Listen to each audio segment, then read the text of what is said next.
আসসালামু আলাইকুম। রান্না করছি গরুর মাংস সরিষার তেল দিয়ে। প্রথমে পেঁয়াজগুলো রোস্ট করব, এর ভিতরে দিব কাঁচা ঝাল রসুন দিয়ে, এবার কিছু শুকনো ঝাল দিব দিয়ে, এবার রোস্ট শুরু হয়ে গেল। এরপরে 3.5 কেজি মাংস রান্না করব আজকে, গরুর মাংস 3.5 কেজি।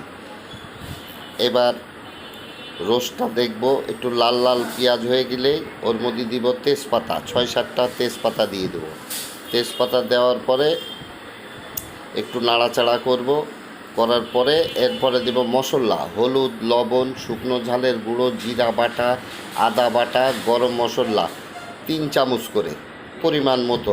আমি যেহেতু 3.5 কেজি রান্না করছি সেই জন্যই 3 চামচ করে দিলাম। এরপরে মাংস দিব 3.5 কেজি। 3.5 কেজি মাংস দিয়ে এবার এটাকে একটু জালে দেব।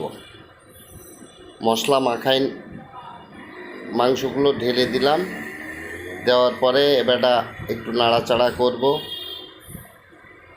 আমার এই ভিডিও যদি ভালো লাগে লাইক কমেন্ট শেয়ার করতে ভুলবেন না। আর যদি কোনো ভুলভ্রান্তি থাকে অবশ্যই আমাকে কমেন্টসে জানাবেন। এরপরে একটু পানি দিয়ে মশলাটা মাংসের গায়ে লাগাই নিলাম, নেওয়ার পরে এবার ঢেকে দিব।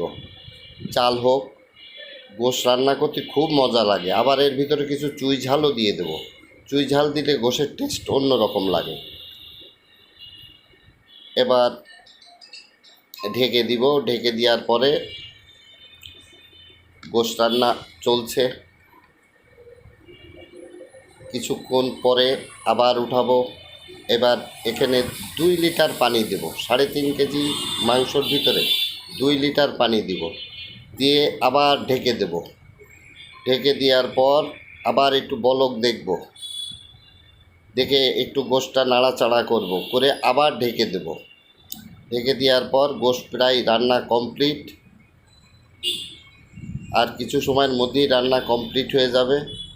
এর ভিতরে একটু ঘিও দিতে হবে, ঘি দিলে একটু টেস্ট বাড়ে, স্বাদ হয়, মাংস খেতে মজা লাগে। তার জন্যে 2-4 চামচ ঘি দিয়ে দেব। দিয়ে রান্না প্রায় কমপ্লিট হয়ে গেছে। আমার রান্না কে কে পছন্দ করেন সবাই লাইক কমেন্ট শেয়ার করে জানাবেন, কিন্তু ভুলভ্রান্তি হলে অবশ্যই জানাবেন। রান্না প্রায় কমপ্লিট। আলহামদুলিল্লাহ, আজকের রান্না শেষ। আসসালামু আলাইকুম। সবাই ভালো থাকবেন, আমার জন্য দোয়া করবেন।